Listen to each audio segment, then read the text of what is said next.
4 ঘন্টা পুলিশি জিজ্ঞাসাবাদের মুখে পড়েন আরামবাগের প্রাক্তন সাংসদ অপরূপা পোদ্দার এবং তারপর থানা থেকে বেরোতেই অসুস্থ হয়ে পড়লেন প্রাক্তন সাংসদ।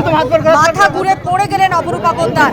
স্বামীর গ্রেফতারিতে পুলিশের সঙ্গে বচসা এবং আজ থানা থেকে বেরোতেই অসুস্থ অপরূপা পোদ্দার।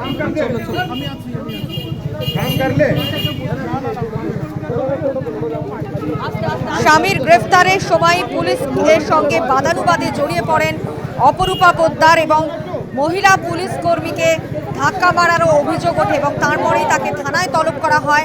আজ প্রায় 4 ঘন্টা পুলিশি জেরার মুখে পড়েন তিনি। থানা থেকে বেরোতেই অসুস্থ হয়ে পড়েন প্রাক্তন সাংসদ অপরূপা পোদ্দার।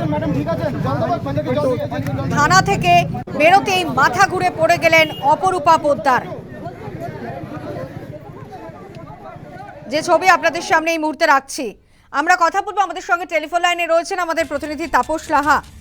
তাপস, আমরা দেখেছি যে প্রথমবার যখন তাকে হাজিরা দিতে বলা হয়েছিল তিনি হাজিরা দেননি, দ্বিতীয়বারের নোটিশে হাজিরা দিয়েছেন অপরূপা পোদ্দার।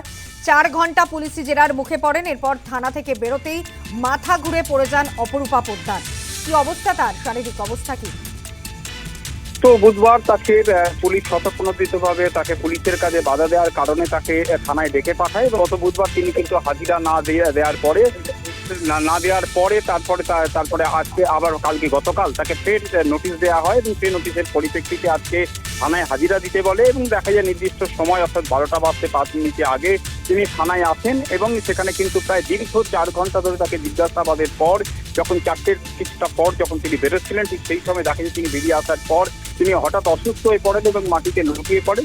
যদিও সেখানে থাকা পুলিশ কর্মীরা সকলে তাকে তুলে নিয়ে গিয়ে হাসপাতালের দিকে নিয়ে যায় এবং সেখানে তাকে প্রাথমিক চিকিৎসা করা হবে বলে যেটা জানা গেছে স্বাভাবিকভাবে এবং সেখান থেকে তাকে সম্ভবত চিকিৎসার পর বাড়িতে পৌঁছে দেওয়া হবে বলে যেটা জানা যাচ্ছে। সব মিলিয়ে এই ঘটনায় কি জিজ্ঞাসাবাদ হয়েছে বা পরবর্তীকালে কি কৌশল সেটা পরিষ্কার না হলেও এই ঘটনা কিন্তু প্রায় দীর্ঘ 4 ঘন্টা ধরে তাকে জিজ্ঞাসাবাদ প্রক্রিয়া চলেছে। ধন্যবাদ।